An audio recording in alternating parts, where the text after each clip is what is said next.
Welcome to this special show on NDTV Profit, where we're talking about Ayodhya Rising. Now, the big story today is one of faith, it's one of spirituality, it's one of devotion, but it is also one about how tourism, spiritual tourism, and a whole economic ecosystem can find a huge boost with a planned program like this one.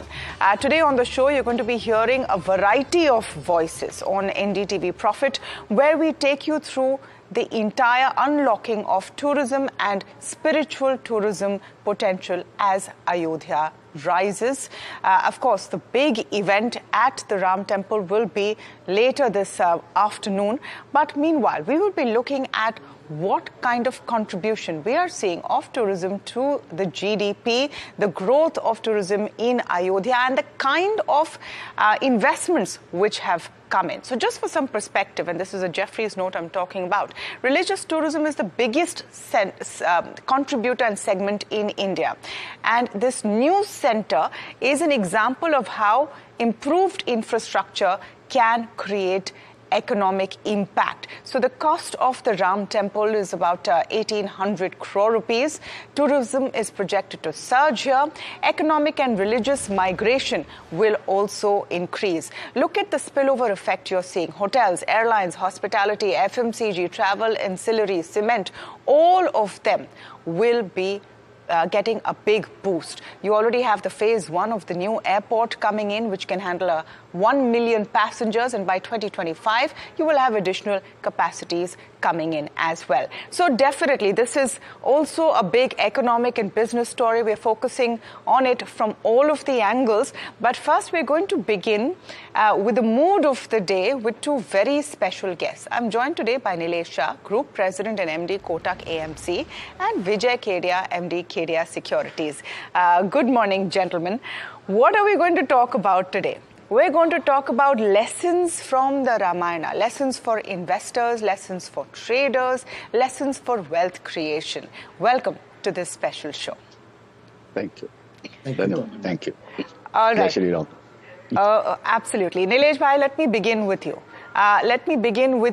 And, some people might wonder why we're linking Ramayana and lessons from Lord Ram's journey and life to the markets. Would you agree that there is a very clear link and lesson for investors? Undoubtedly, Tamanna, Ramayana and Mahabharata, these are our scriptures, and they carry us throughout the life, whether it is in market or outside of market. Let's look at few things. Bhagwan Ram was God, and yet he went through ups and downs. From becoming king of Ayodhya to go to jungle for 14 years, there were ups and downs. In market also we witness ups and downs. Sita Mata was Devi, and yet she was lured by a golden deer. We are also human beings. We also get lured by greed and fear. We have to control our greed. Sita Mata was Surakshit when she was within the Lakshman Rekha. Like traders, like investors also have to honor their Lakshman Rekha. Beyond the Lakshman Rekha, there is certainly losses. But if you operate within the Lakshman Rekha or discipline of stop loss for traders and averaging and long term for investors, then there is money to be made. So there are multiple lessons in Ramayana which can be applied to our life, both in market as well as outside of market. The Lakshman Rekha, I think, is a very, very important point and very relevant to what we're seeing. We're in a market boom cycle. We're in a place where F&O focus has increased. People are willing to take more risks. Vijay Kedia ji, according to you, how do you set those Lakshman Rekhas? What are the lessons here?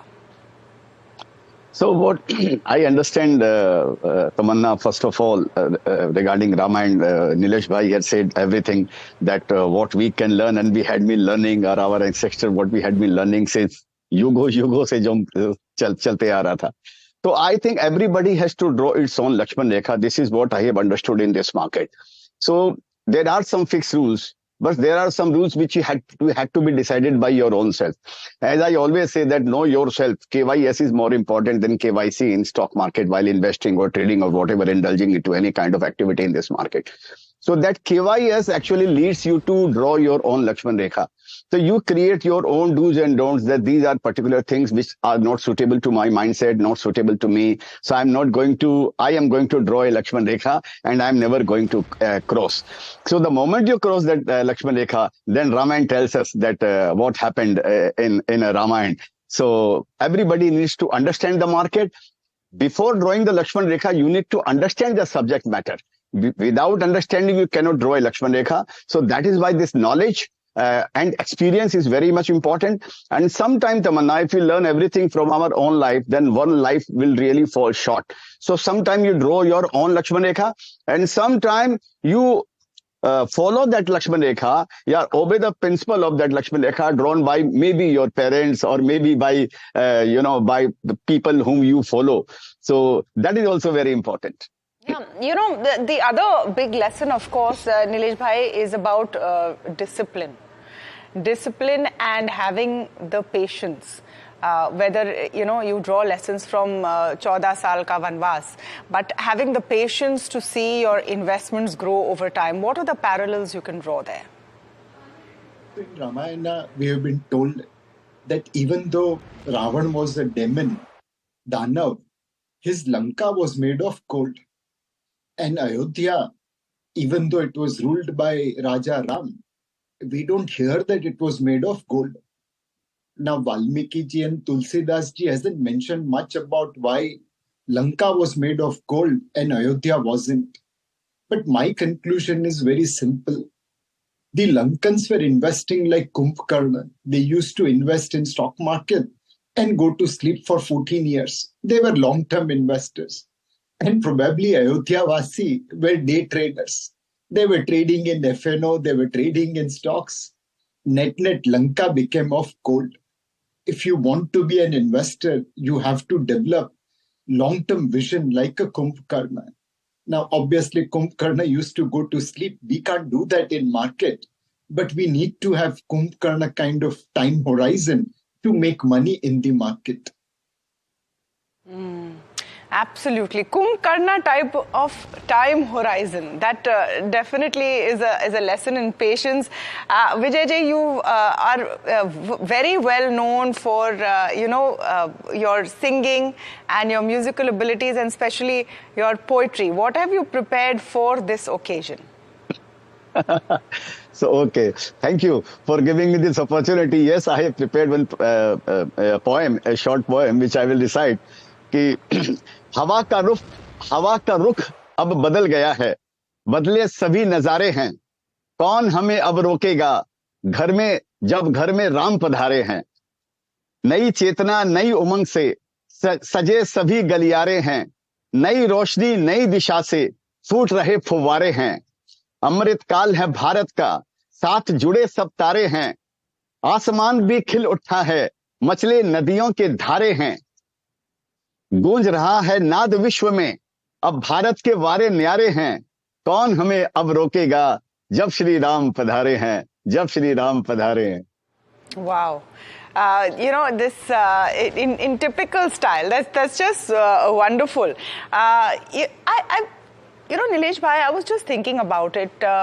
Spirituality is something that everyone experiences individually, but this entire day today and the last few days is showing a sort of a collective, I would say a jashan, an occasion of everyone coming together to celebrate something that's important to them. What do you think is the biggest sort of takeaway from an event like this, and how does it relate to the kind of I would say joyous celebration we've been seeing in the markets as well?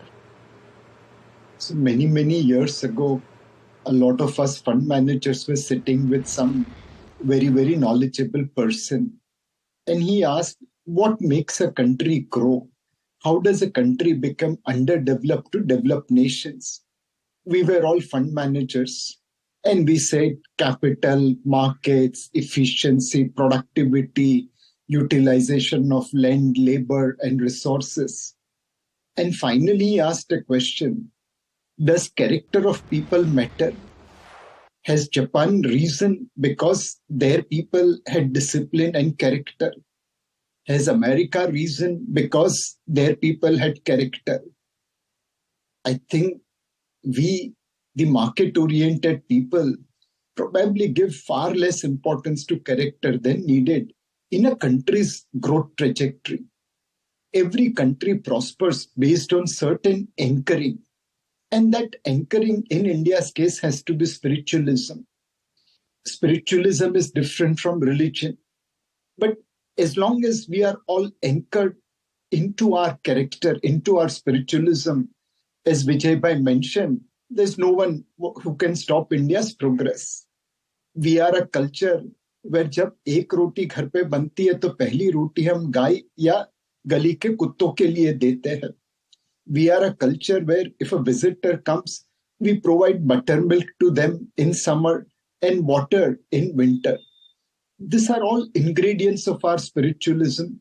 And as country becomes more spiritual, as people and citizens develop character, I think that results into progress of the country. Absolutely. I think a lot of lessons about tolerance, extending mercy to those who are weaker, all of those are lessons, of course, from the Ramayana. But let's come back to, lessons for the markets and for investors. And Nilesh bhai, you have an interesting take on spotting multi-baggers. Tell us about that. So essentially, if you look at Ramayana, Lakshmanji got hit by Indrajit's barn and he fell down. And then Vibhishan says that there is a Vaidraj in Lanka whom if we can bring, he can probably help revive Lakshman. The Vaidraji comes and says Lakshmanji needs Sanjeevani. And then Hanumanji goes to fetch Sanjeevani. He doesn't recognize Sanjeevani, and hence he lifts entire mountain and brings it. In investment also, everyone wants Sanjeevani, a Sanjeevani which is a multi-bagger. But everyone is not like Vijay bhai.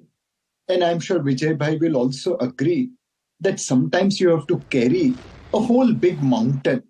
And from that, something will become Sanjeevani. Like Hanumanji couldn't recognize Sanjeevani and had to carry the mountain.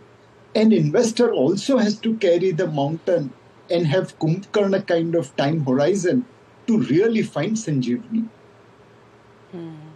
That's the big challenge right now. Vijay Kedia ji, I'll come to this. हमारा जो market इस वक्त हो गया है, इसमें नए ideas, नई संजीवनी ढूंढना मुश्किल हो गया है. इस पर क्या कहेंगे आप? नहीं, ऑफ कोर्स ढूंढना मुश्किल तो हो गया है और आज ही नहीं था, ये पहले भी ऐसा ही था. ये कोई अभी ये नया वातावरण ऐसा नहीं बना है. हर समय ऐसे ही बुल मार्केट में जब ये यूफोरिया होता है तो उस समय मार्केट ऐसे ही कंफ्यूजन के स्टेट में आ जाता है, और कंफ्यूजन नहीं, यूफोरिक स्टेट में आता है, और वहां पर ये ढूंढना मुश्किल हो जाता है. तो यही राम जी के गुण याद रखना चाहिए कि भाई जो धीरज है, जो धैर्य जो है, ये भी हर समय आदमी को रखना चाहिए और ये बड़ा जरूरी है. और अगर आप मेरे को अनुमति दें तो मैं एक एग्जिट स्ट्रेटेजी आपको बता देता हूं जो मैंने विभीषण से सीखी है. If you allow me to, Tamannaah ji, please. Yes, please. So what I learned from Vibhishan, exit strategy, best exit strategy can be learned from the character of Vibhishan. He was associated with a AAA company, okay, which was a really AAA, as Nilesh bhai said, कि सोने की लंका थी. Just imagine कि सोनो रावण के जैसा विद्वान नहीं था दुनिया के अंदर में. हनुमान रामचंद्र जी ने भी जब लंका पे चढ़ाई करने के लिए रामेश्वरम में शिव जी की स्थापना की तो उसमें पंडित के रूप में रावण को बुलाया और रावण ने उनको आशीर्वाद दिया रामचंद्र जी को कि विजयी भव.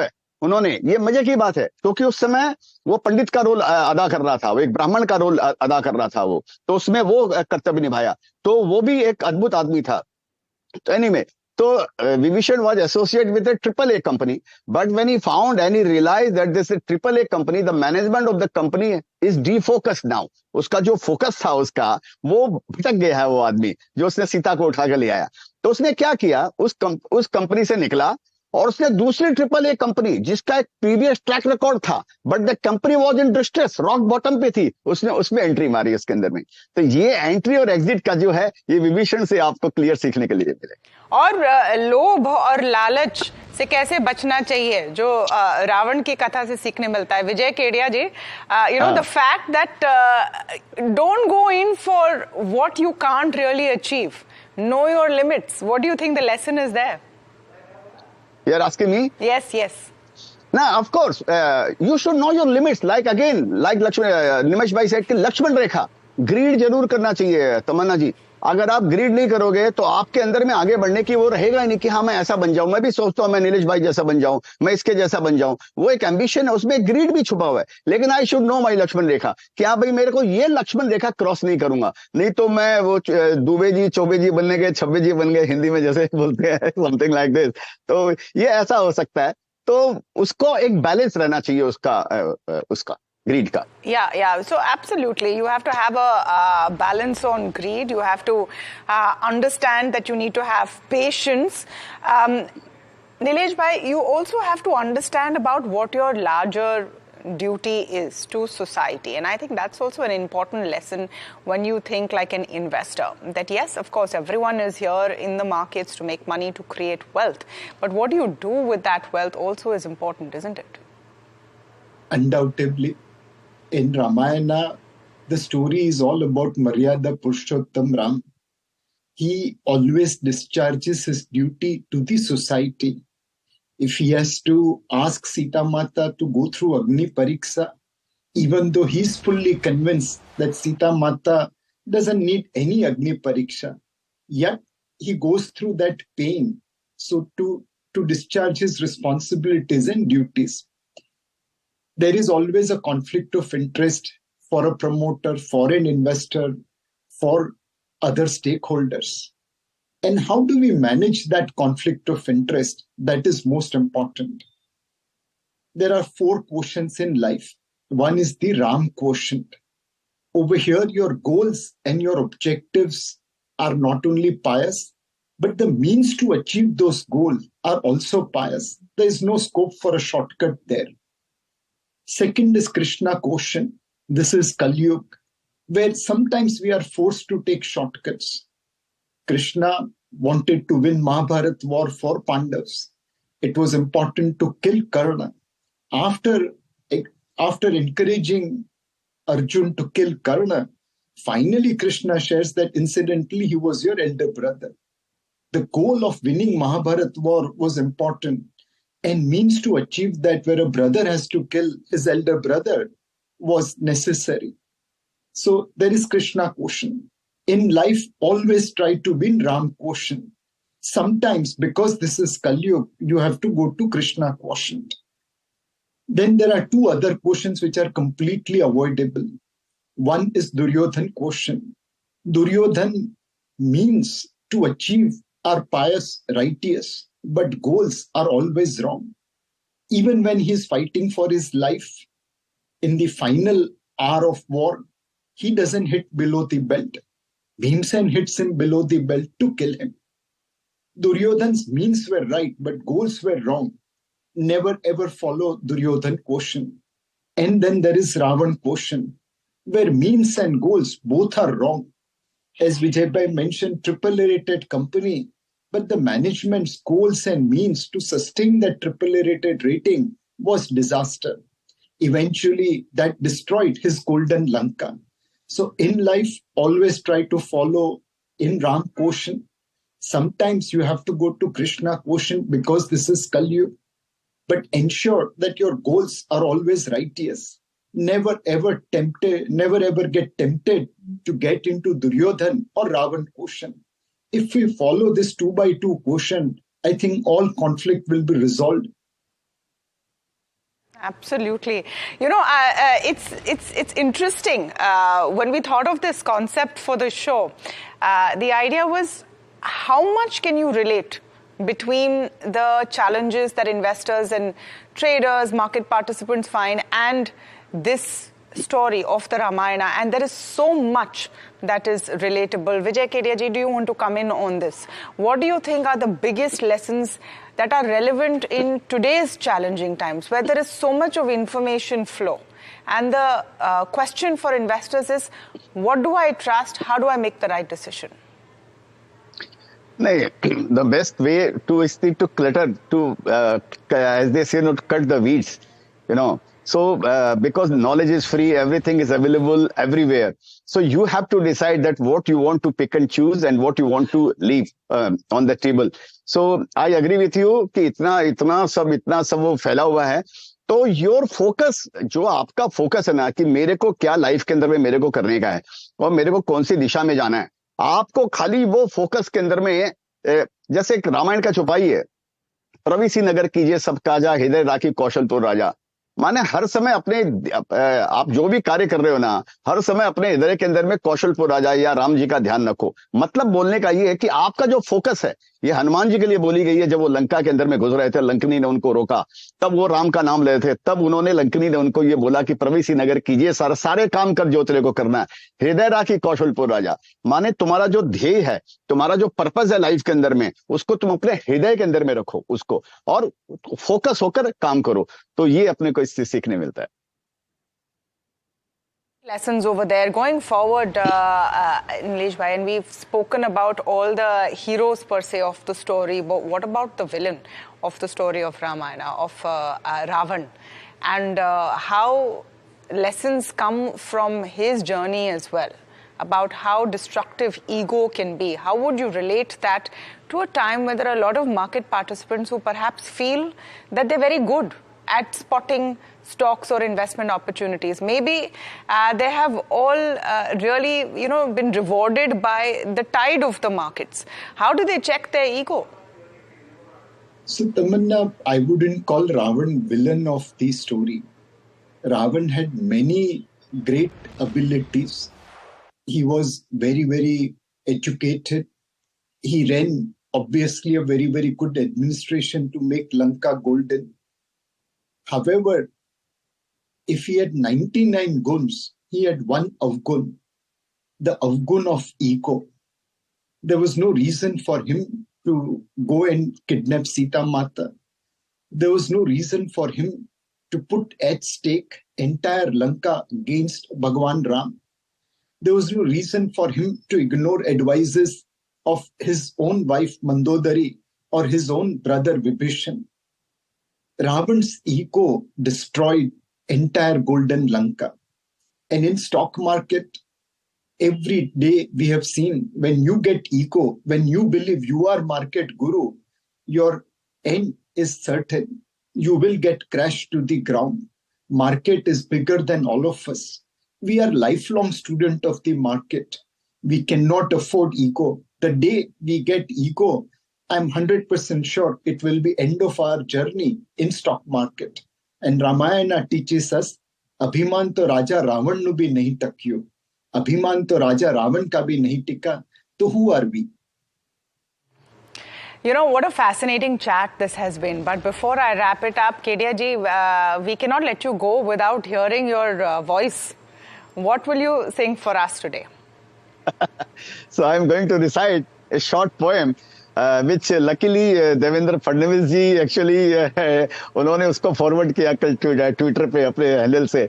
So because I was with him day before yesterday only in Nagpur, so that I'm going to recite for you कि अमृत काल के 25 साल में भारत की हुई एंट्री है, तेज गति से बढ़ने वाली ये नंबर 1 कंट्री है, खुशहाली समृद्धि के संग स्वाभिमान कॉम्प्लीमेंट्री है, 5 साल में टॉप 3 में होंगे, मोदी जी की गारंटी है, मोदी जी की गारंटी है. Yeah. All right. Thank you so much. Lessons of spirituality. Of course, we are seeing, lessons for the markets from here. It's going to be an interesting day to watch out for. We hope our coverage can give you some value add and you will like spending time today on NDTV Profit. Of course, we will be on top of all the events through the day. But for now, I want to thank Mr. Nilesh Shah and Mr. Vijay Kedia. आप दोनों का बहुत-बहुत शुक्रिया. This has been a Wow. Thank you, man. Great conversation. Thank you so much for joining us. We're going to Thank take a you, very short break, but it's not that our coverage is over. Far from that. We're looking at every angle of this story. On the other side, you will hear from Puneet Chhatwal, MD and CEO of IHCL, and their plans to open hotels in Ayodhya. You will hear from SpiceJet's Ajay Singh. You will hear from Anuj Puri of ANAROCK on what are the real estate opportunities on Ayodhya, and a lot more. So stay tuned for that. But before we go into that break, let's listen into Romil Pant. He's Executive Vice President and Business Head on the current demand trends in Ayodhya. The demand is very high, and stabilization, in our opinion, will happen only after the first 2 to 3 weeks, which is when availability and the pricing might stabilize. Though I suspect that as time increases, this is even after the first 2 weeks, the demand will be very high because a lot of people are very keen to go to Ayodhya. And there are properties which are available in Faizabad, which is about 40 kilometers, and Lucknow, which is 125 kilometers. But even there, the demand is high because you could do possibly day trips into Ayodhya and visit the destination. So hotel pricing is high, but the alternates are available. But we expect that the demand will continue to be very high.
Welcome back. We're talking about what we're seeing in Ayodhya right now. And of course, it's a big event from the spiritual point of view, but it's also a big event from the economy point of view. We need to understand what has happened there to this temple town in terms of huge investments that are going to change the face of the local economy. It is also something that can become a template for tourism in India. And I was referring to a Jeffrey's note earlier this morning, where spiritual tourism is still the biggest segment in India. The question is, how can this turn into an economic driver? To speak more on this, I'm joined now exclusively by Puneet Chhatwal, MD and CEO of IHCL and the Taj Group of Hotels. Mr. Chhatwal, very good morning. Thank you so much for speaking with us today on NDTV Profit as we explore every angle of this story. Let's begin by understanding what your plans are in Ayodhya. Good morning, Tamanna. It's a great day today because we just signed our third hotel in Ayodhya under our IHCL selections. We signed previously Vivanta and a Ginger. So it's 100-room Vivanta, 120 rooms Ginger, and 150 rooms signed just now. The one we have signed just now is already into the third floor of construction. So that would open the earliest. We are hoping it will open by early 2025, which means almost in a year from now. And finally, we would come with our, crown jewel, the crown jewel of the nation, the Taj brand. We are looking for a suitable site. Ideally, we should try to do a Taj Palace branding. So we are still in the process of reviewing various opportunities. Absolutely. So you're looking at least 4 properties over a period of time. Can you give us a sense of the timeline? When will the first be open? The first would open by March, April next year. The other 2 is a combo hotel. It's both a Vivanta and a Ginger together. And that should open more towards the end of next calendar year. Yeah. Right now we are seeing an astonishing, and perhaps it's because of the big event, the Pran Pratishthan, and that might be the reason, but we're seeing an astonishing skyrocketing of hotel rates in Ayodhya right now. And I was looking at some of the data, Mr. Chhatwal. Rates have skyrocketed up to 5 to 10 times. You have some rooms going as high as 70,000 rupees a night. The average is between 15 to 20,000. I think there's some even which are 1 lakh rupees a night. Is that going to be the kind of pricing you're seeing for your properties? Because a lot of people watching are perhaps wondering what it's going to cost them when they plan their visit. Tamanna, ultimately everything levels out. So currently the demand is far higher than the hotel supply is.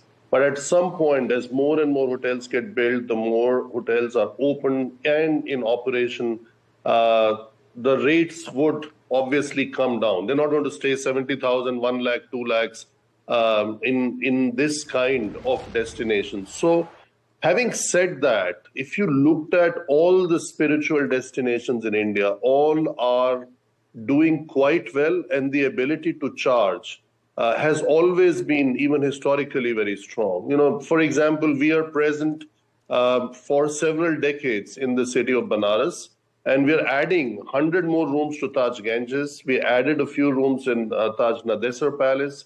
We have decided to do some luxury tented accommodation in that palace area because the demand in these destinations is just increasing by leaps and bounds on a daily basis. So give us a sense of that. I was talking about spiritual tourism being a big driver in India. How do you cater to that? What is the kind of potential and numbers that you're projecting in terms of tourists interested in this leg? Because along with spiritual tourism, even though the demand is high, there are always complaints or questions about the extent of infrastructure that's available. People want to go, but connectivity, ease of travel, the kind of accommodation available does become an issue. What is the potential you see here, Mr. Chhatwal? Well, it depends which destinations we talk about. The relatively new destinations will obviously take 3 to 5 years till the infrastructure from road, train, airports, hotels, sarais, kutirs, etc., kind of levels down and settles down. But if you look at a lot of mature destinations, as I mentioned before, Banaras, it is doing fine. The infrastructure is very good, has significantly improved. I was there 10 days ago, or almost 2 weeks ago, and I was myself surprised at how everything was working so well out there versus when I was last there. Similarly, if you go to Tirupati, if you go to Katra, if you go to many other destinations that we service, we are in 66 such properties that we have in almost 50 destinations in India, and I think we cover it to the best possible extent versus any other brands of our sector. So we have quite a significant experience in all such destinations, and up till now, with the exception of COVID-19, when there was a lockdown, all these destinations tend to do extremely well. So spiritual tourism is doing extremely well, but let's move just beyond that. There is a conversation now about how tourism can be the next big driver for India's GDP. So just for context, the contribution or the proportionate share of our GDP for tourism as a whole is about 6%. We are definitely lower than other countries of this size. The potential and the headroom is there. But that is a long story which has been going on, Mr. Chhatwal. Do you think that there is a change there in the speed of how big a role tourism will play? Actually, we need to get some of the latest statistics. I think in the last 18 months, there has been a very strong boom, especially in the hospitality sector. The contribution levels have increased significantly, both towards the GDP as well as towards the employment. The challenge is some of the parts of the tourism sector are still very unorganized. So that data that you were talking about 6%, actually needs an upward correction, and the ability of creating jobs in multiple ways, direct jobs and indirect jobs through this sector is the highest. And ideally, we should aim for 10%. I recently saw a presentation from one of the economists, and the highest private capex that is going in India today is actually in the hotel sector. So hotel sector is leading by far in terms of private capex. I think what you had was very interesting conversation earlier when Nilesh Bhai was talking. I think the key differentiator that India can build upon from underdeveloped to developed to a thriving nation is in the character of the country. And the character differentiator, as he said, and I would like to kind of repeat and actually support that, is spirituality. I'm not talking about religion, but spirituality can be a key differentiator as the world moves on towards the next 50, next 100 years. This factor, your spirituality quotient, is going to play a more important role in your business lives, in your personal lives, and in anything and everything that you might want to do. Having said that, you talked about, and I thought this was very important, Mr. Chhatwal, you talked about the kind of jobs that will be generated from this. So let me just take the example of Ayodhya. If you're looking at you've inked your third hotel now, and you're looking at the Taj Palace also coming there. So you're looking at least 4 properties over the next few years. How would an IHCL go about staffing these? I'm trying to understand end to end what kind of job opportunities something like this creates. See, all these 4 hotels combined would offer anything between 500 to 750 rooms in 5 years from now. The 500 to 750 rooms, this kind of properties would mean you have almost 1,500 to 2,500 direct jobs, depending on the nature of the Taj that we will build. So those jobs will create another 8 to 10,000 indirect jobs. Why? Because you need somebody to supply milk, somebody to supply, soft drinks, somebody to supply the food. And all these, the guides out there, the guides who will walk you through the city of Ayodhya to get that historic experience. So there is also the rickshawala and the transport. All that gets very positively impacted, and it helps to build a destination. If you look at the entire world, some of the spiritual destinations are the most important destinations across the globe. And I see no reason why India, with Ayodhya and many others that are existing and the new ones that will come, should not be at the forefront of this in terms of contribution to GDP, in terms of contribution to jobs, in terms of building and positioning the tourism sector in the country. The question is about equitable availability of such facilities. And I know I'm speaking to Puneet Chhatwal of IHCL today, best known for luxury and quality properties. But, if you put on your hat as someone who knows this space very, very closely, I was looking at some of the fares, the airfares, and the average airfare out of a Mumbai is at least 12,000 rupees. And maybe you're right, that's right now, but going forward, when you talk about spiritual tourism, it's also about accessibility to all. Do you see the average quality of connectivity of facilities to stay improving, Mr. Chhatwal? Because that's important as well, isn't it? Absolutely, it's a given, and I just sometimes try to avoid discussions on pricing. And, we are so blessed to have become the 5th largest economy with the likelihood of becoming 3rd largest. And the aspiration is 7 trillion in 7 years, or it was 7 years last year. So it's by 2030. You cannot become a 7 trillion economy and not have increase in per capita income, increase in GDP, increase in discretionary spend. So obviously, travel and hospitality is a direct and an indirect beneficiary of the investment in the infrastructure, of the growth in the country, of the desire and wants and needs of people to want to travel, which comes when you become a developed nation and when you start going up. The sector itself moves from being just luxury or just, like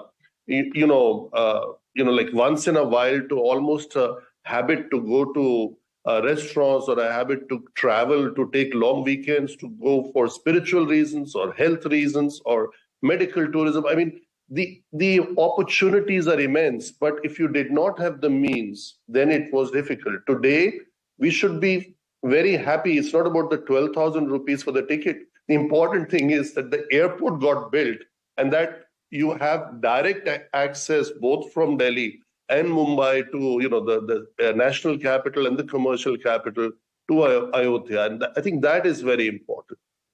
One last point over here, Mr. Chhatwal. We are looking at numbers in terms of consumer demand coming in, and a lot of it and a lot of detailing is coming in from the first crop of results that we have seen, corporate results that we have seen. We know we'll have more details about yours in a few days, and you're in a silent period on the numbers, so I won't come to you on that. The sense I'm trying to get is that more and more, there is also a concern about demand at bottom of the pyramid. Yes, luxury demand has been good, discretionary and maybe parts of urban demand have been good, but it's not been even. The growth has not been even. Does that concern you at all when you look at the sector as a whole, about whether the demand that we're seeing currently is sustainable? On the contrary, I think this is just the beginning. As you said, at the beginning of the pyramid, I think there is a lot of room upwards, mainly because of the GDP growth in the country. That's number one. Number two is the development of infrastructure. I always give this example, and even if I'm repeating myself, take Bharat Mandapam as an example in Delhi, in Pragati Maidan, or the Dwarka Convention Center.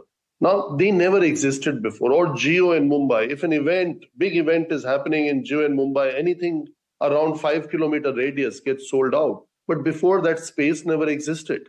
So if you have 3-4 big events in a year, we have G20 behind us.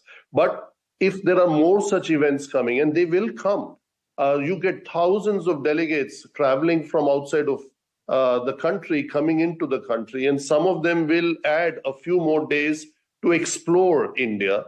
That will create significant increase in demand. So that is the second. The first being, as I said, the GDP growth. The second is the infrastructure. And the third is obviously the increase in your disposable income, employment, people moving from, one class to the other, middle to high middle to, richer and richer people. So I think there is a lot happening which is going to support this sector for many, many years to come. And the supply will need to catch up because during COVID, not much got built. What we are seeing is the completion of projects that were not completed because of COVID. So it takes time to build the supply, but the demand is unstoppable. It will keep increasing. Absolutely. Demand is unstoppable. I think at least right now in the hotel industry, if I'm not mistaken, you have supply is shorter than demand. You have to build more and faster. 4 properties in Ayodhya in the next 5 years. That's the target that Mr. Puneet Chhatwal has spoken about. Thank you so much for joining us, Mr. Chhatwal. It's been great talking to you and getting some perspective on the role that spiritual tourism is going to play. And when you talk about tourism, there are many aspects to it. Of course, hotels is one, but flights is another important one.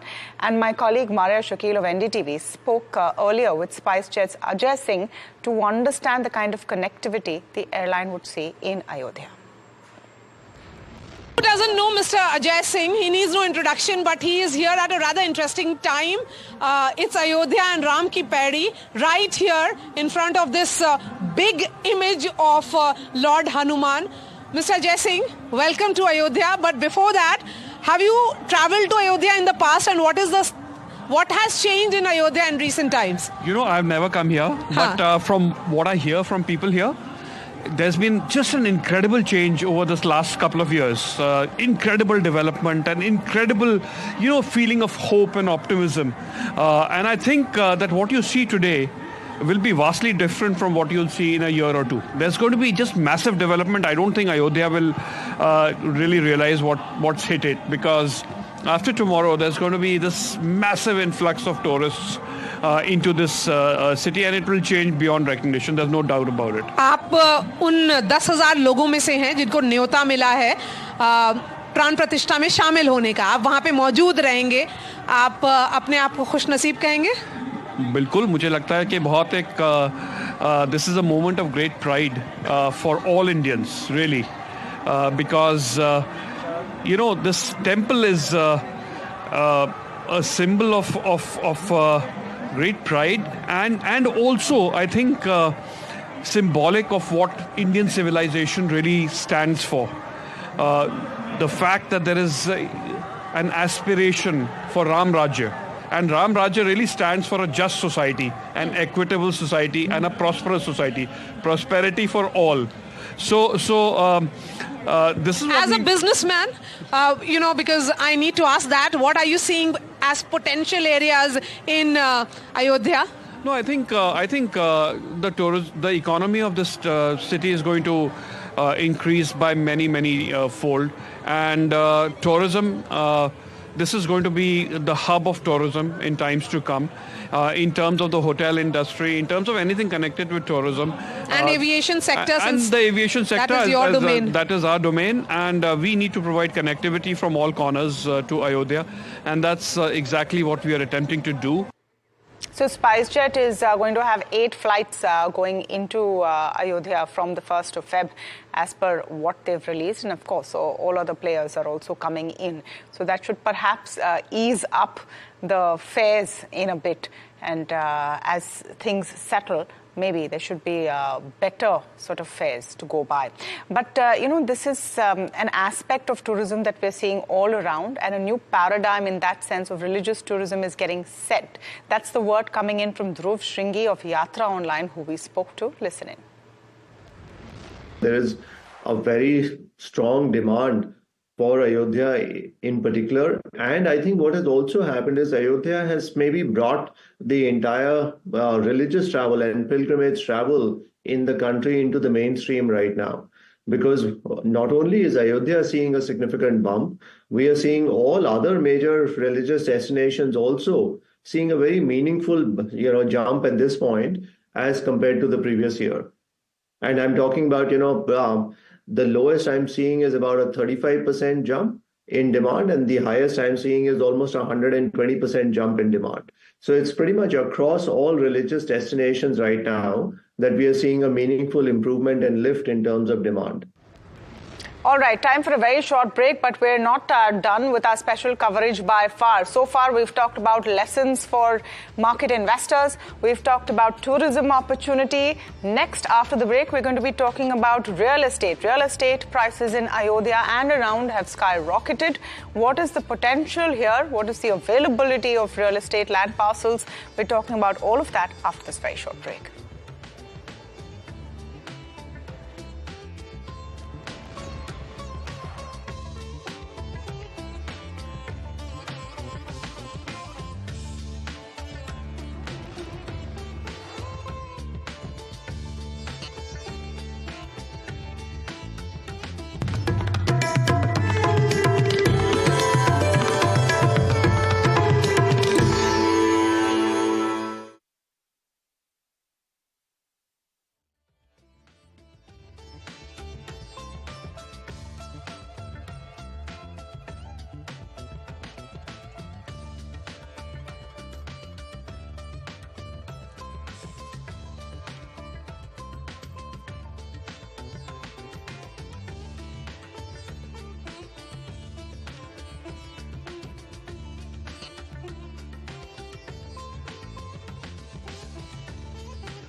Welcome back. We've been talking about the kind of economic boom we're expected to see in Ayodhya and whether this can become a template for what spiritual tourism can contribute to the GDP. So far, we've talked about the tourism angle, of course, lessons for investors from the Ramayana.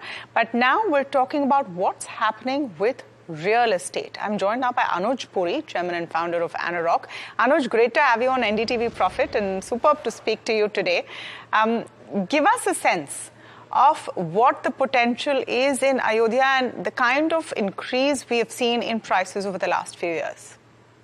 Tamanna, first of all, thank you for having me on your show. What a great day, what a proud day, what a positive day. And, given what's going to happen later today, I can tell you is that this is going to spread a huge amount of positivity across India and certainly for the real estate sector in Ayodhya. A number of things, Tamanna. One, the amount of infrastructure spend that has been done. I was just comparing it with other global cities. Any city which has had that kind of infrastructure spend, over $6 billion, new airport, new train station, new roads that are being built, does have an increase in the property prices. Not only that, a new city usually takes a very long time to get economic activity. And, here through your show, we've been talking about religious tourism. So there is already economic activity. And where we are finding 3 or 4 things on the real estate. One, property prices jumped from 2019 to 2023. Used to be about 2,000 rupees a square foot in Ayodhya, already at 4,500 rupees a square foot. We think is that there is still a lot of potential from here going onwards. We think is about 50 to 75% growth you will continue to see in the property prices. And it's not only just, plots that are getting sold. We heard Puneet Chhatwal on your show speaking about the hospitality, but where the excitement is coming in from the retailers. I mean, there's a huge amount of retailers, both listed and unlisted, who are wanting to open stores in there. F&B, entertainment, all these guys want to go into Ayodhya. I think the biggest problem, Tamanna, is that we do not have land in Ayodhya, which is assembled, which is easy for a developer to buy. I mean, today we have insane amount of demand coming in all across from Indian developers to buy land in Ayodhya to do retail development, hotel, plotted developments, residential apartments, but very, very, very difficult to be able to acquire consolidated large piece of land in Ayodhya. Just to understand, Anuj, this is largely commercial real estate demand that you're seeing in Ayodhya, or is it residential as well? Are there enough players coming in to acquire and build out these properties? So, Tamanna, it's largely residential. On the commercial, it's only on the retail and hospitality, but not on the offices as yet. On the retail, it's largely F&B and fashion, which is wanting to open up retail stores. On the residential, majority of the demand is plotted. And, this demand is coming in not only from people living in India, but a lot of the NRIs who are wanting to buy plot in Ayodhya at this stage. A number of developers across India are wanting to do development in Ayodhya. But as I say, it's very difficult to find large consolidated land parcel in Ayodhya to do development. I want to understand, Anuj, what this means for residents of Ayodhya. We have been looking at this entire story from the point of view of visitors, tourists, spiritual visitors, business, people who want to go and set up establishments. What about the residents there? Is this a great opportunity for them? Is it an infringement for them? Is there a smooth process in place for people who have been living here for generations? So, Tamanna, look at any other Indian city which has developed. Look at Bangalore. It used to be a sleepy town in the mid to late 90s. And today you look at the amount of commercial activity and the upgradation that has happened for the people who are living in Bangalore. Likewise in Ahmedabad, for a very long time, there was very little economic activity. And today you look at it, it has increased the quality of the life of people who are living in there. Similarly, in Ayodhya, 2 or 3 things will happen is, because there is economic activity that is coming, their income levels will go up. But on the real estate, there weren't any quality developers. There were largely illegal constructions that were going on, very poor accommodation that was being provided, no experience on retail or hospitality. And today, with large developers wanting to now enter Ayodhya, you're going to see good quality buildings, which are going to be safer, better amenities, better infrastructure within those buildings, retail, which will be like a retail mall culture rather than just mom and pop, small little stores without any car parking facility being provided. So the people living in Ayodhya will get a better experience and exposure of like a metro city. And, they were like a distant number 3, number 4, tier 3, tier 4 town. And suddenly they're going to become tier 2 or maybe tier 1.5. So you see Ayodhya going to tier 1.5 or tier 2?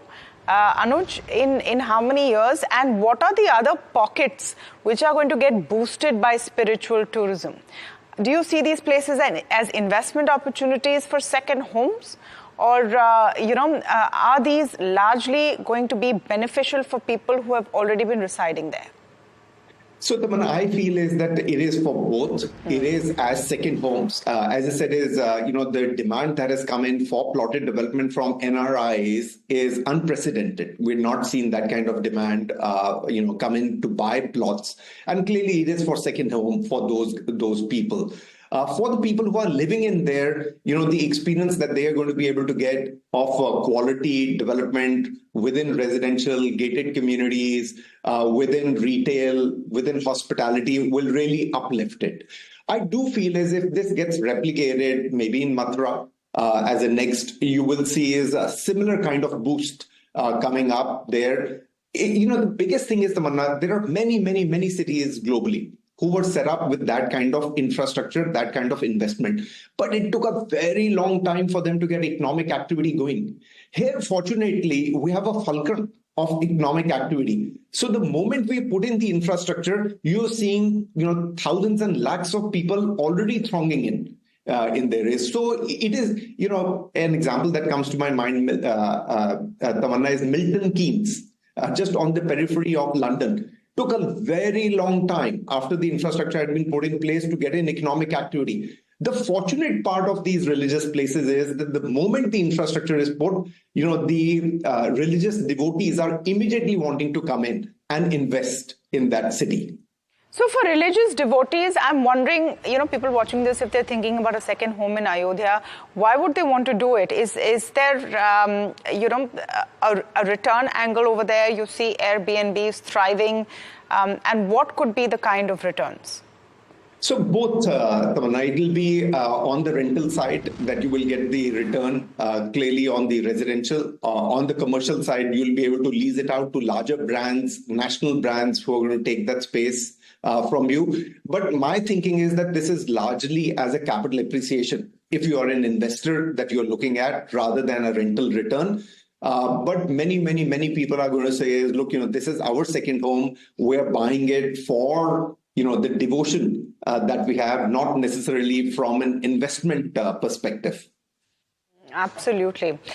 So just last point, Anuj, we've talked about Ayodhya. If I were to ask you the top 2 or 3 locations where you see this spiritual tourism or this new trend showing a boom in real estate prices, what would be there? What's on your map right now?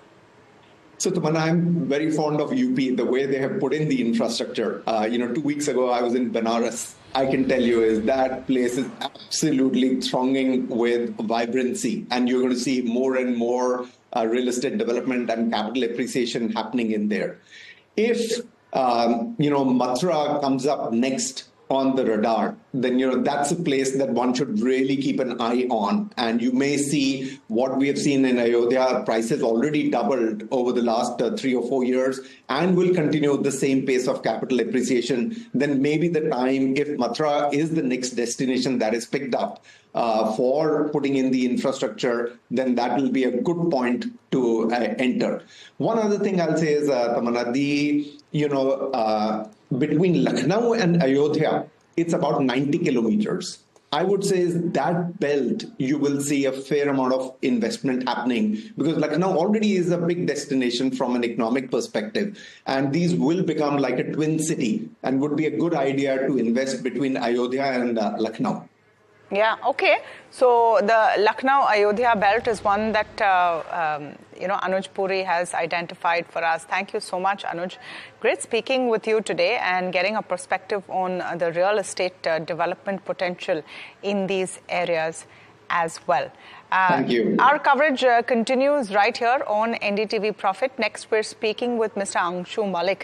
He's MD and CEO of Adani Wilmar, and we're trying to understand a lot of the on-ground activities that are happening here. Every sector sort of thrives when you have a new ecosystem developing. So, Mr. Mallick, welcome to the show. Thank you so much for speaking with us on NDTV Profit on this special program where we're trying to understand the economic boom which will come in from Ayodhya Rising. So let's begin with your take on that and all of the activities that your company is doing on ground. UP has been a very important market for Adani Wilmar right since inception. We will be celebrating 25 years of the launch of the brand next year. So looking at that, for the last 25 years, we are working in UP and possibly we have more than 50% market share in refined oils. Now, it's a household brand and more than 1 out of every 3 consumers are buying the product. So we are very close with the consumers of Uttar Pradesh and more so where each of the big towns, including the rural markets, we have been working consistently for over a long period of time. Now, Ayodhya is a very important place for us because Ayodhya, Kashi, Mathura and Prayagraj, all these 4 places we have been working for the different sectors like the food, Horeca segment, which is the catering and other things, and then the retail segment and then consumer activations. Now, looking at Ayodhya, last 1 month we have jacked up our distribution because the town did not have a very strong distribution in the sense that only 3.5 lakh population original. So we ramped up with an additional distributor because 2 will require. Then we have ramped up the Horeca because lot of hotels, restaurants, dhabas will now be coming up. And on the way, not only in Ayodhya, but at least 30-40 kilometers in and around Ayodhya, we are working on ramping up the supply chain at the dhabas. So distribution was the key first because availability of stocks and easy supply chain is very important. We have 3-4 depots supplying to Ayodhya. One can be from Prayagraj, one is from Lucknow, one is from Faizabad. So we have 3 depots which can supply. So there is no problem of supply chain. And we deal in essential commodities like rice, wheat flour, maida, suji, dal, besan, oil, sugar. So we are putting everything together. That is one.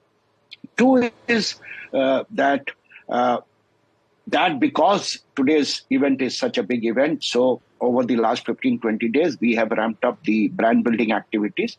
And as you enter Ayodhya from anywhere, whether from Varanasi or Lucknow or any other place, all the roads have been decorated with our banners at the dhabas. And along with entry gates, we have done with Dainik Jagran as our partner because they can do it a better job. So we both together are working on all these activities. But main event for us is interaction with the consumers. And that is where we have done a lot of activities. I will just tell you one by one. That is, one is that you have seen the fortune bloom, that round bloom that we have made. So we have made jalebi as per the bloom. So we have designed the jalebi as per the bloom, and like this, more than 25,000 pieces will be put up in 3 places, and we will make hot serving jalebis of this bloom size, and we'll be giving it to the visitors there. Not necessarily that one can have only one, but it is 2-3 people will require to finish one. That is what we have made. The sizes are big. After that, we have made a bhog because obviously khichdi will be the most important thing there. And along with that, some vegetables. And then we have made puri and sabji and all that. Because with our products, we can make all these things. So we have gone for it. So this will be at least 5,000 people today event, which we have given it to a caterer to manage it. And then we have pakoda stalls, 10 places, because we know people will come and move. So we have made pakodas and different pakodas with our besan and oil, frying oil and all that. So there is a lot of activities that will happen today. And then we will continue this for at least 10-15 days so that all the people who cannot come today but will come in next couple of weeks, we would like to be with them. So, Mr. Mallick, all of this is FOC, free of cost for the devotees? And yes, it's sounding quite mouth-watering. 100%. Pakodas, jalebis, bhog, and all of that. You see, pakodas also, we have said for cauliflower pakoda, then we have said aloo pakoda, we have said brinjal pakoda, everything. And, the mood is so good that in this mood, food and festival go together. Food and such occasions goes together. So Absolutely. Good food is always required. And we are kitchen essentials. So each and every product has a role to play today. So whether it is Maida's samosa or it is Atta's Puri or it is rice khichdi and dal khichdi. So all this will go with Fortune banner. Okay, my stomach is rumbling a bit listening to all of that food, but let me ask you the serious questions, which is, we've been talking about the economic impact of what we're seeing in Ayodhya today. And I want to understand from you, especially when you have a tier 1 city move to a tier 2, what is the kind of increase you see in demand from a staples point of view?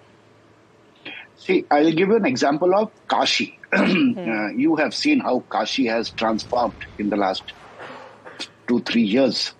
Last 1 month in Kashi, there has been so much of rush because the Ayodhya thing coming up. So people visiting Kashi first. And in Kashi, I can tell you our sales are up by more than 30% in the last 1 month. That is because principally the dhabas, hotels, restaurants, they are picking up our basmati rice, small local rice, and then we have the oil demand coming up. So Kashi is an example where we have seen floating population, at least 3 to 5 lakh people there every day coming and going. So Kashi's population has increased by almost 5 lakhs. Similarly, Ayodhya is 3.5 only, but we will see 7 lakh people moving here. So that means whatever is my sale should double actually. And that we are finding that these are essential products. Most important is supply chain. If you are available, people pick up. The brand is known, but it should be available. So we are working more on the supply chain so that there is no stock out. And we have more number of distributors and more number of depots or the stock points, fulfillment centers to ensure that there is no problem. Because traffic, can there be a problem of the road? Say in Allahabad, many times the roads are closed for any such occasions. So we need alternate arrangement to dispatch. Mr. Mallick, just a broader question over here, and we've been seeing this with consumer staples as we go into results season, the focus also on FMCG companies. And I just want to get a sense from you on what you're seeing in demand. The initial commentary coming in is showing some troubles of some pockets of trouble, especially in rural areas, bottom of the pyramid in terms of demand for staples. Are you seeing signs of that? Anything that you can share, any insight you can share on this? See, to some extent, we have seen small impact. I can tell you our sales from rural edible oil is around 30%. And 70% comes from the urban areas. This 30% has become 29% in the last 6 months, indicating that there is some pressure in the rural market, but not great significance. We have seen some pockets can be a little slow, but otherwise, by and large, rural has supported us because we are in essentials. And you will agree that every individual, whether in the rural or in the urban, requires staples, whether in loose or in packed form. But packed staples are increasing consumption. We have seen atta doing very well in rural markets. We have seen even basmati rice doing well. People won't imagine, but branded sugar, we sell 25% in rural market. So that's an indication that rural market is growing. Although there has been a little stress, but I feel it has not impacted us to that extent.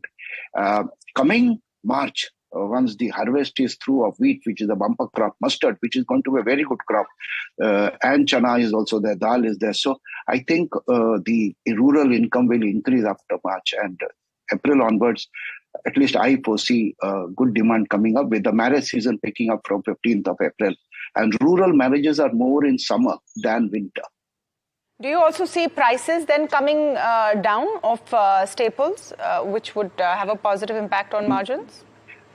See, one is wheat prices will surely come down because the harvest is there in March, April. So obviously from there, it will come down. That is one. Two, pulses, chana is coming in the market, so chana will stabilize. Oil is already at a very reasonable level. One can't say it is high or low, but it is very reasonable and affordable price of less than 100 rupees. So to take everything together, I think the staples prices are very well positioned as of now. And going forward also, I don't see any hike in prices and all that. Okay, just one last question, and I know that nothing much is being said on this publicly right now, Mr. Mallick, but I can't help it. I'm tempted to ask you since I have you here. Anything you can share on a timeline for divestment or what the plans are there? Any clarity you can give us? See, we went public in February 22, and we diluted around 12%. As per the norms, we are supposed to dilute up to 25%. So another 13% dilution is awaited. And we have time till next February 25. So obviously, we will have to work on it. And there will be discussions how to dilute it to further 25%. That much I can say. No plans to exit the business in a large way? I am not in a position to comment on it as a CEO of the company, but that is a promoter's call, and nothing on that I can say. All right. Thank you so much, Mr. Mallick. Thank you so much for speaking to us and sharing the plans, on this big day. Definitely what's on the menu sounds delicious, and of course for your outlook on what's happening with the rural space as well. It's time for a very short break, but before we get into that break, Ayodhya is thronging with celebrities today. Let's listen in to some of those voices. हर्षोल्लास का दिन है। भारत के इतिहास में स्वर्णिम अक्षरों में आज का दिन लिखा जाएगा। राम लल्ला वापस अपने घर में प्रस्थान करेंगे, प्रस्थान नहीं वापस आएंगे।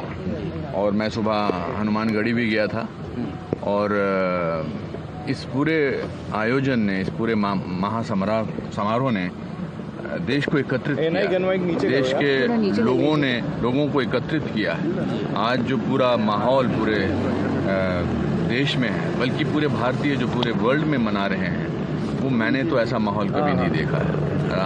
आज है दिवाली, आज है, ये सिर्फ रिलीजियस त्योहार नहीं है, ये रामचंद्र जी के जो फीलिंग्स हैं, त्याग की, एकत्रित होने की, और एक ऐसी फीलिंग जो निस्वार्थ की भावना है, तो वो सबके हमारे मनों में आएगी। और मैं आप लोगों को भी बहुत बहुत धन्यवाद देना चाहता हूँ। आप ये संदेश पूरी दुनिया तक ले जा रहे हैं। आप सबको जय श्री राम। उत्साह तो बहुत है, क्योंकि ऐसा लग रहा है जैसे देवलोक से ही बुलावा आया है और परमात्मा ने बुलाया है।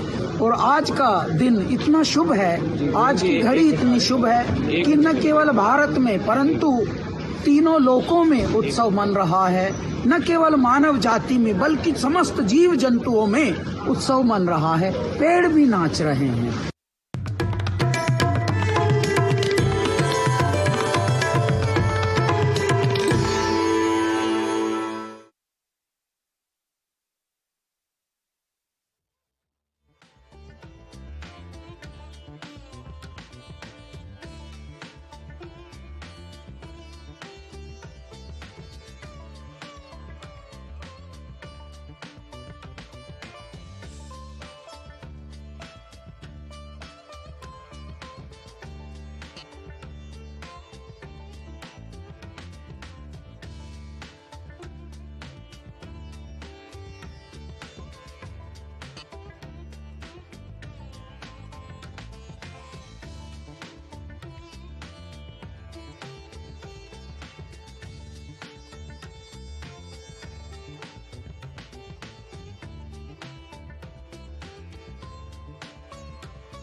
Welcome back. Ayodhya Rising. You're watching the special show this morning on NDTV Profit as we're setting you up for an eventful day. What we're trying to look at is the economic opportunities which are being created in Ayodhya. Vithal Kamat, CMD of Kamat Hotels, is now with us on the show to add more perspective. Mr. Kamat, welcome to NDTV Profit. Great to speak with you over here. Can you give us a sense of the kind of investments we are going to be seeing in Ayodhya from you?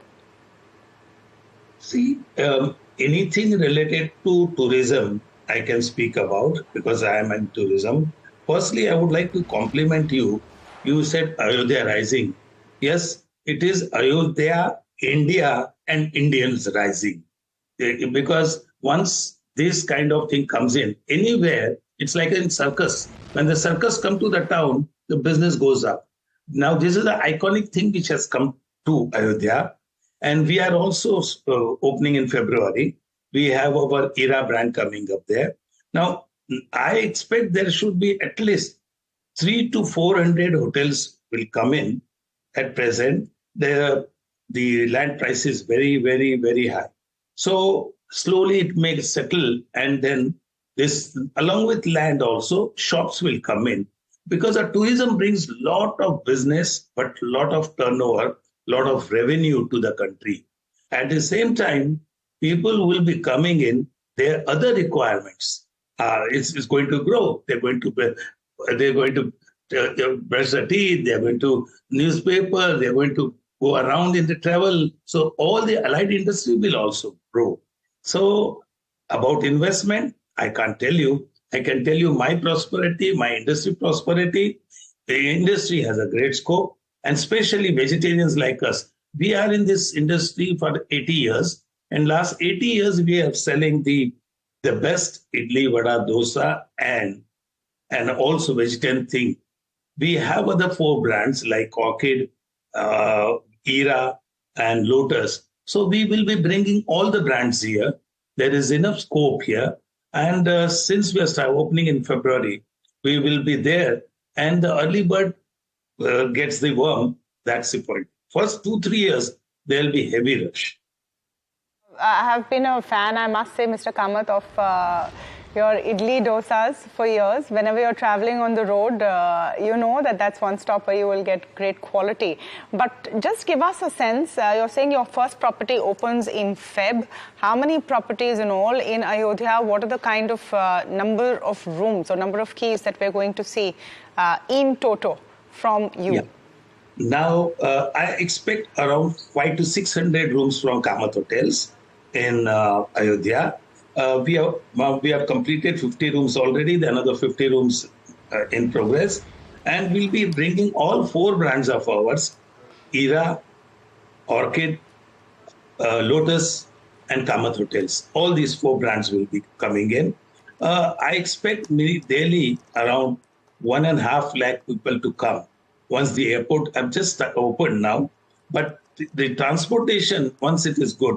My compliments to Yogi ji, because last 7 months I'm going from Lucknow or from Kashi, and the roads are the best. I think Indian roads, one of the finest roads in India are in UP, and they are wide. At the same time, the culture is changing, the old habits they are living.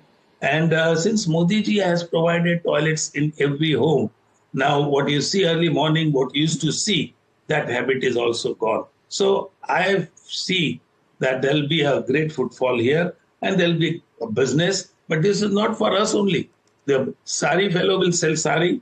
The other businessmen will do their business. And because there is a business, more people will come in and the younger people will get a lot of chance to do business. Okay. So, of course, the economy will boom. You're seeing 1.5 lakh tourists coming in. I want to speak to you, Mr. Vithal Kamat, about prices. Because at least right now, hotel room rates in Ayodhya are mind-boggling.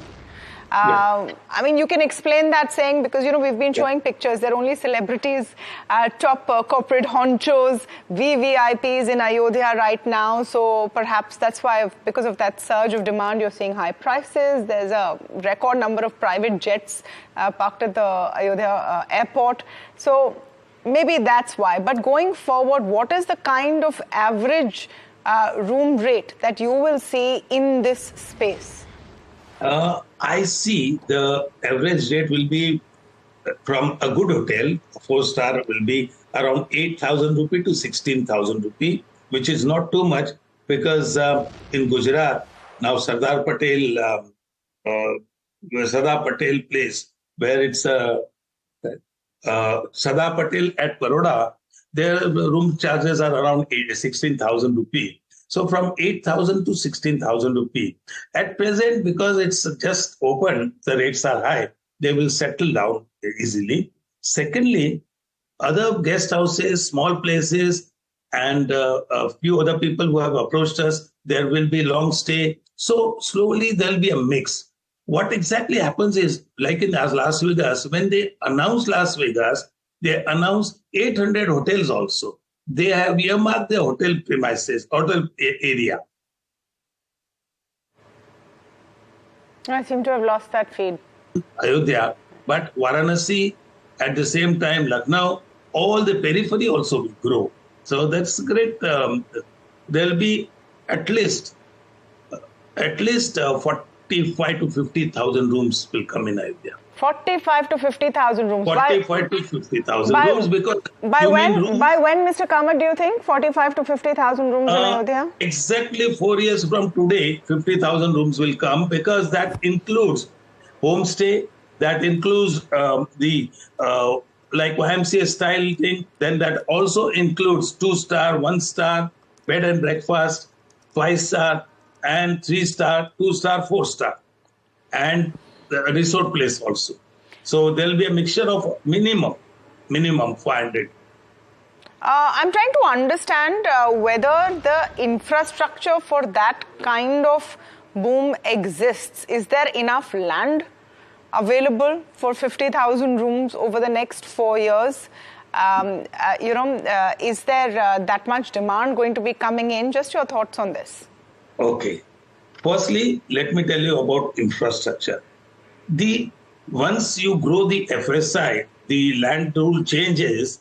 Bombay had only one FSI, but when they have seen that yes, now it's short, what they do, they give you vertical FSI, and that is today Bombay has around 4 FSI. So Ayodhya will also solve this problem by releasing or giving this concession of FSI to hotels, to hostels. Secondly, the infrastructure which is provided is at present, there is a road which is enough, but they will have to make a ring road also. Third and most important, all connectivity, they have provided 4 connectivity right now. They may increase it to 8. So as the business grows, they'll definitely do it.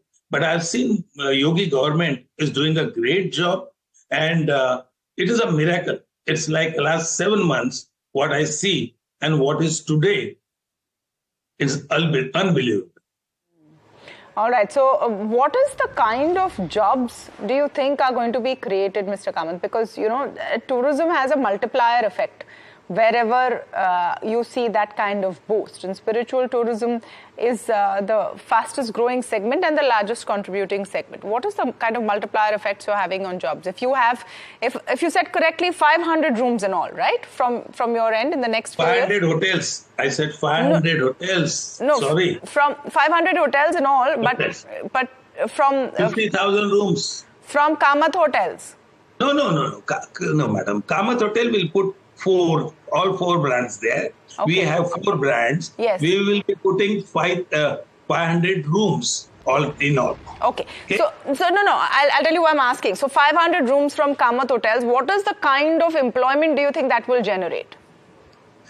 Madam, one room gives job to 35 people. One room gives job to 35 person, and that is how. And actually, one room gives to the city 75 people job. So there will be a shortage of training since we have our own training center, and most of the hotels also have their training center like Taj, ITC. So there won't be, we'll have to train people and we'll have to send there. But I have many people working from UP. So some of them we can release it.